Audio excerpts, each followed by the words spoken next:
Y para hablarnos de la infertilidad hemos buscado un especialista o un experto en infertilidad.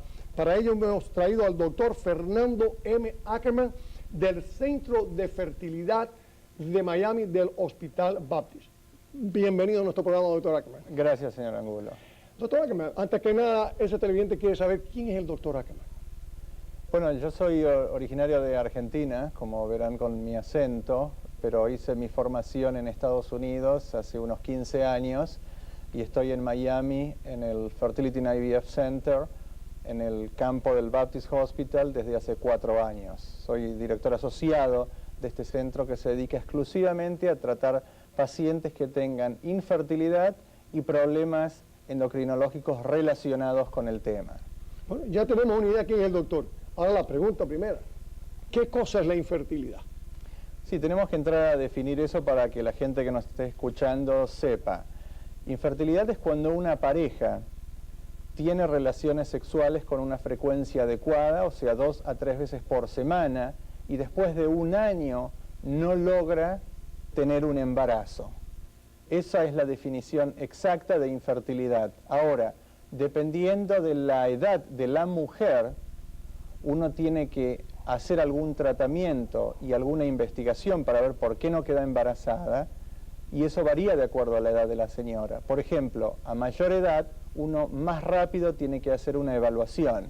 Se calcula que de los 35 a los 40 años, después de 6 meses es recomendable hacer una evaluación diagnóstica. ¿Después de 6 meses de qué, doctor? De tratar de lograr un embarazo. O sea, una pareja se casan ya de 35 años, Exacto. 36 años, quieren tener muchachos, quieren salir en estado ella, y ve que han pasado 5 o 6 meses, de acuerdo con lo que usted dice, no han podido, tienen relaciones sexuales 2 o 3 veces a la semana, no han podido salir en estado, y ahí es donde tienen que venir a un centro de infertilidad para que ya empezar a investigar.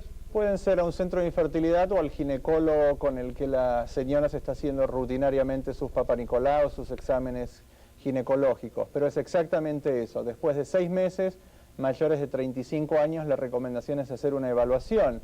Y si la mujer tiene más de 40 años, después de 3 meses se recomienda ya hacer una evaluación. ¿Por qué?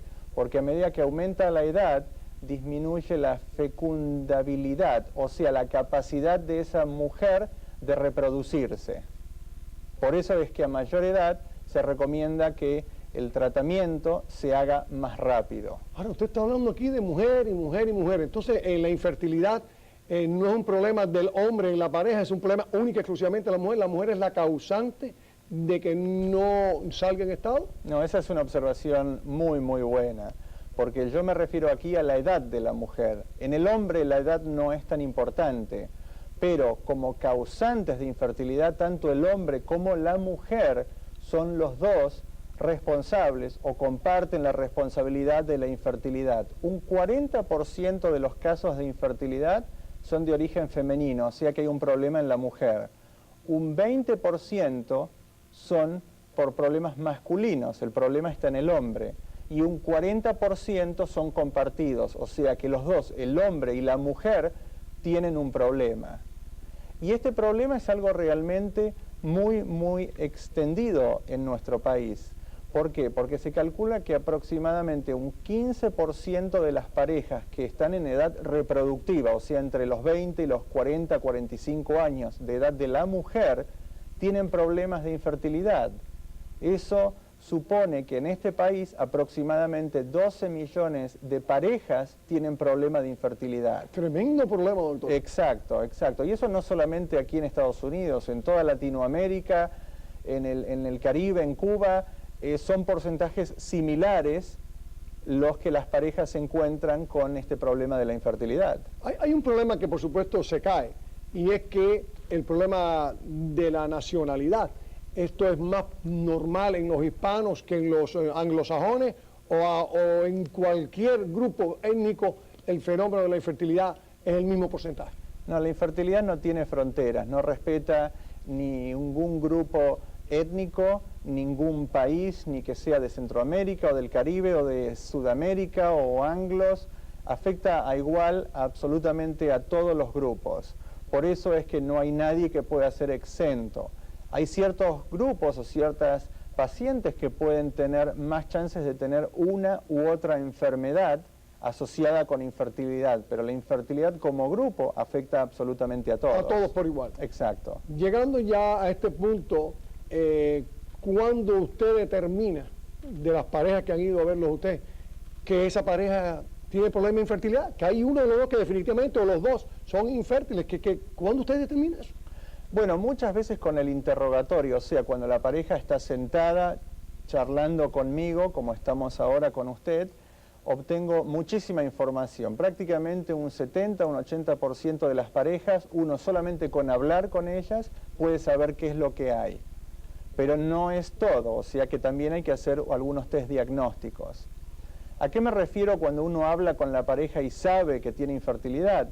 Si, por ejemplo, la mujer me dice que las menstruaciones le vienen cada 2 o 3 meses, cosa que es muy, muy común en pacientes con infertilidad, yo ya sé que lo más probable es que la mujer no esté ovulando, o sea, no esté produciendo un huevo en cada uno de sus ciclos menstruales para que sea fertilizado. Entonces, al hablar, la paciente me está contando su historia de alteraciones de las menstruaciones, de las reglas, yo ya sé que ese es uno de los motivos. Si, por ejemplo, la mujer me dice que tuvo una historia de apendicitis, se le inflamó el apéndice, la tuvieron que operar, el apéndice estaba roto, tuvo una infección, o tuvo una infección pelviana, o tuvo alguna cirugía pelviana, yo puedo sospechar que hay un problema en las trompas, esos conductos que conectan el útero, la matriz, que es donde se gesta el embrión, y los ovarios, y es el órgano en donde se fertiliza, se forman los embriones, donde el huevo es encontrado por los espermatozoides. Si las trompas están tapadas, están tupidas, no funcionan bien, es otro motivo que se puede asociar con infertilidad. Si por el lado del hombre, por ejemplo, él me cuenta que tuvo un cáncer de testículo, que le dieron radiación, que le dieron quimioterapia, o sea, medicaciones inyectables para combatir esa enfermedad. Si tuvo un accidente, un trauma en los testículos, un varicocele, o sea, una vena dilatada en el escroto, yo puedo sospechar que hay un problema.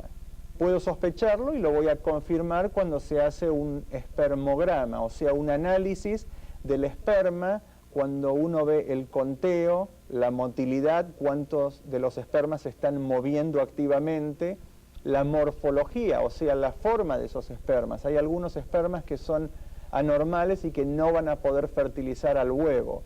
Este es un test muy, muy sencillo de ayer, pero que lamentablemente a veces entre nosotros los latinos, por ciertos falsa idea de machismo o de problemas o tabúes, a veces los hombres nos resistimos a hacerlo.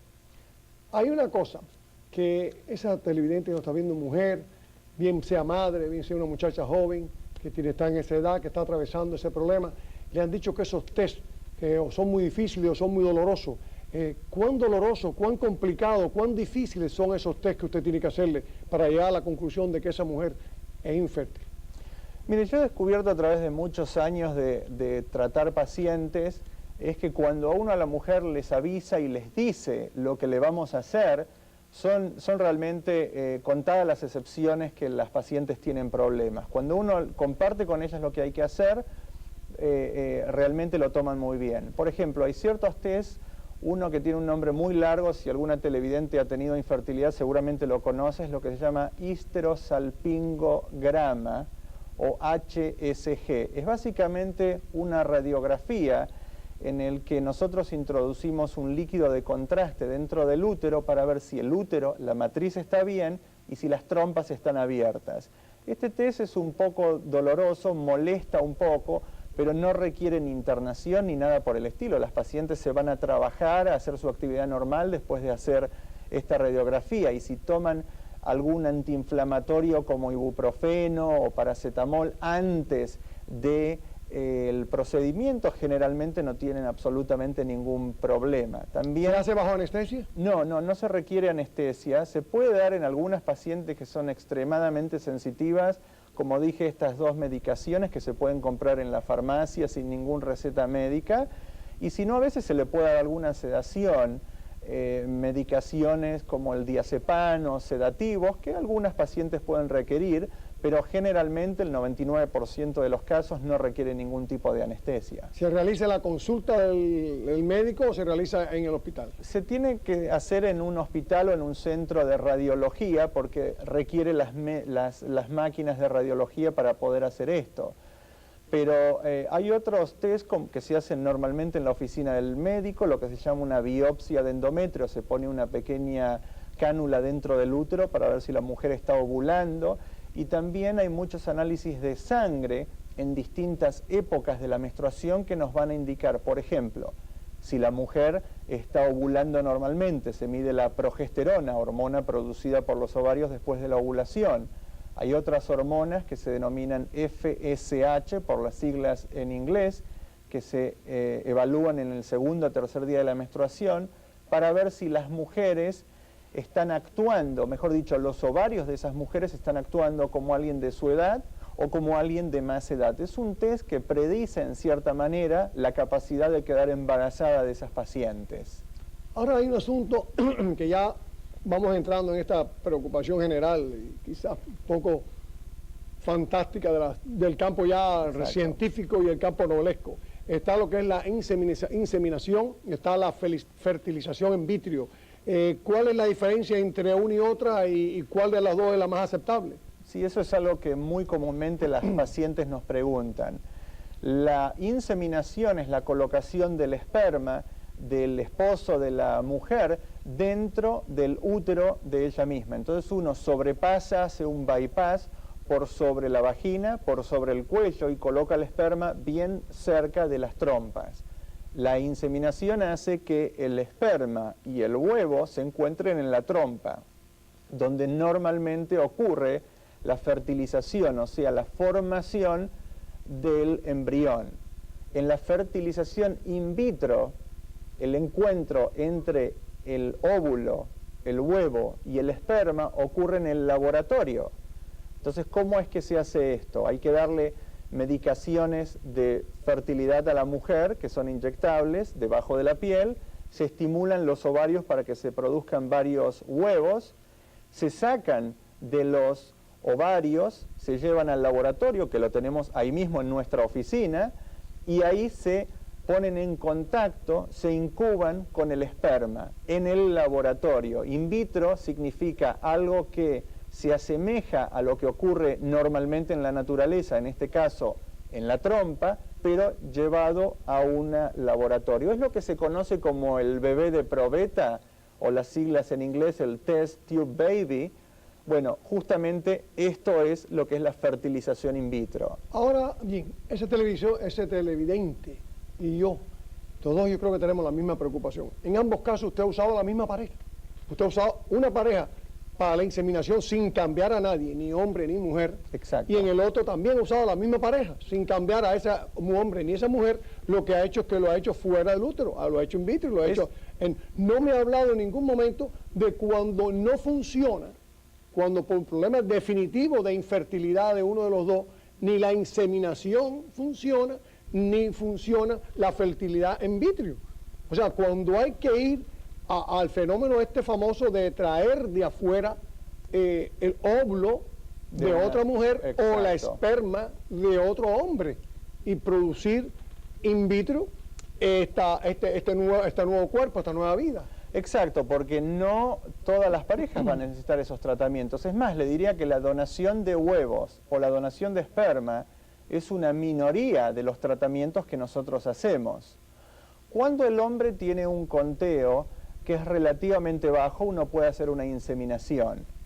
10 años atrás, cuando los conteos eran muy bajos, estoy hablando de menos de 5 millones, cuando lo normal es alrededor de 20 millones, lamentablemente los únicos tratamientos efectivos para esas parejas era donación de esperma e inseminación con el esperma de un donante. Otra persona, perdón que le interrumpa. Que también se pueden utilizar ahora.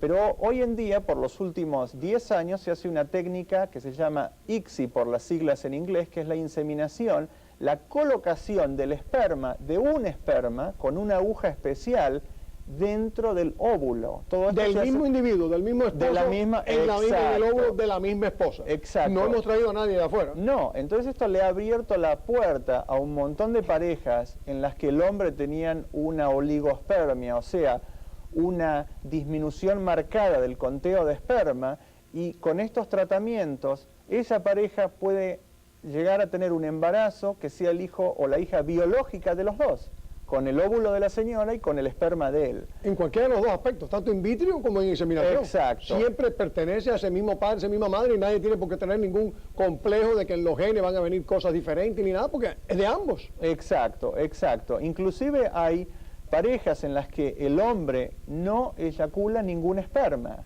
¿Por qué? Puede ser que haya tenido una vasectomía, o sea que él se ligó los conductos deferentes, así como las mujeres se ligan las trompas, los hombres nos podemos ligar los conductos deferentes. ¿Qué se hace en ese caso?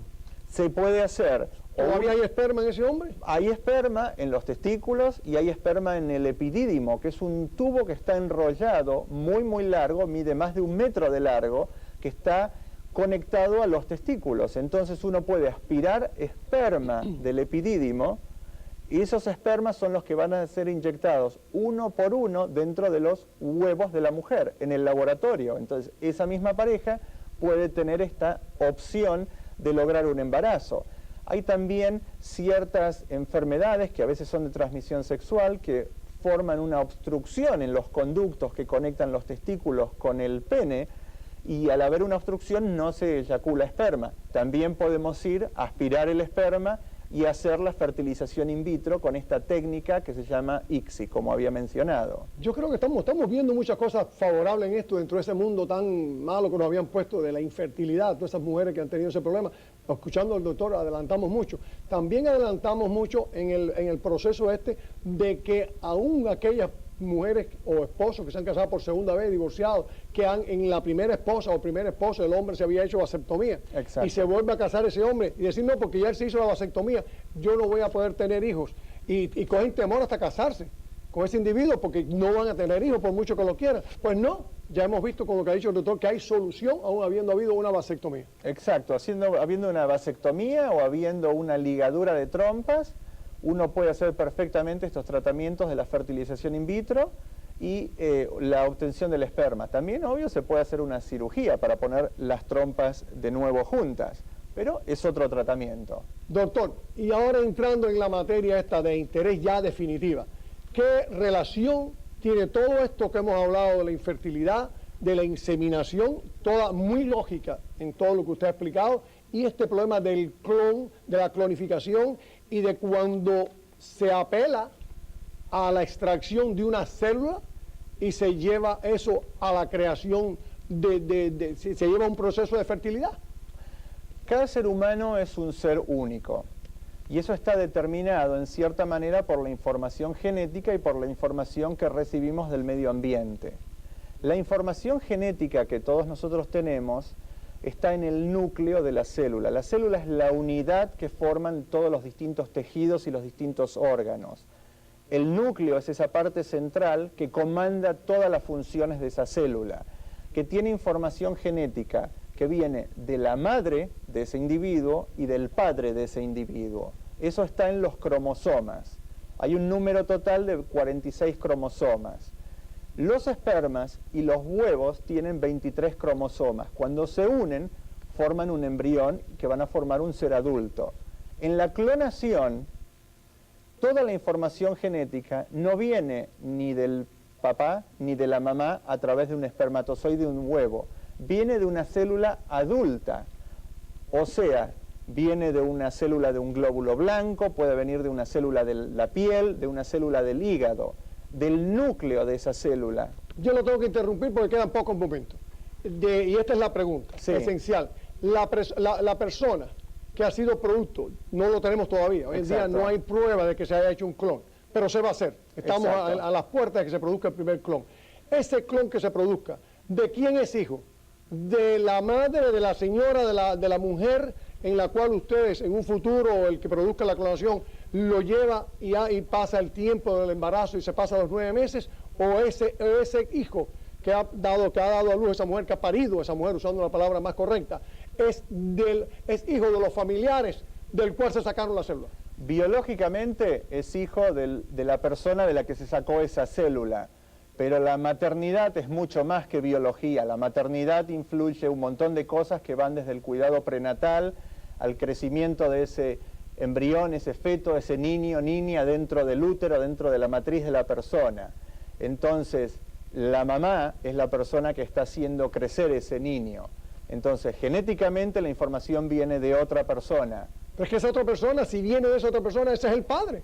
El padre biológico, pero es lo mismo que podemos hablar de si se hace una inseminación con un donante, ¿quién es el padre? El padre biológico podría ser el donante, pero realmente la paternidad y la maternidad envuelven más que eso. Entonces, la información genética viene solamente de una sola persona, por eso se dice que va a ser una persona, un niño que va a ser igual a la persona que donó esos genes. Legalmente, usted consideraría, usted no es abogado, está funcionando como médico, legalmente se lo daríamos entonces a la madre debido al hecho de que ella fue la que lo tuvo, lo cuidó y lo mantuvo en su hecho como madre, desde el punto de vista maternal. En Florida hoy en día no hay legislación en relación a la clonación, pero hay legislación en relación a la donación de huevos, por ejemplo.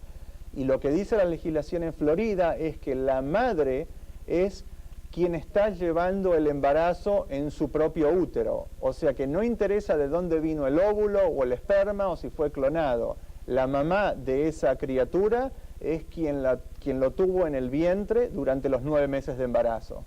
Yo creo, señores, que verdad, el doctor Ackerman, a quien tenemos que felicitar y darle las más expresivas gracias por haberlo tenido aquí entre nosotros, le ha aclarado a esa mujer, a esa madre que quiere que cuyos hijos tengan hijos, puedan tenerlos, y nos ha aclarado lo que está sucediendo. Sin más, dándole las más expresivas al doctor Ackerman, se despide de ustedes. Hasta el próximo domingo. Jesús Angulo.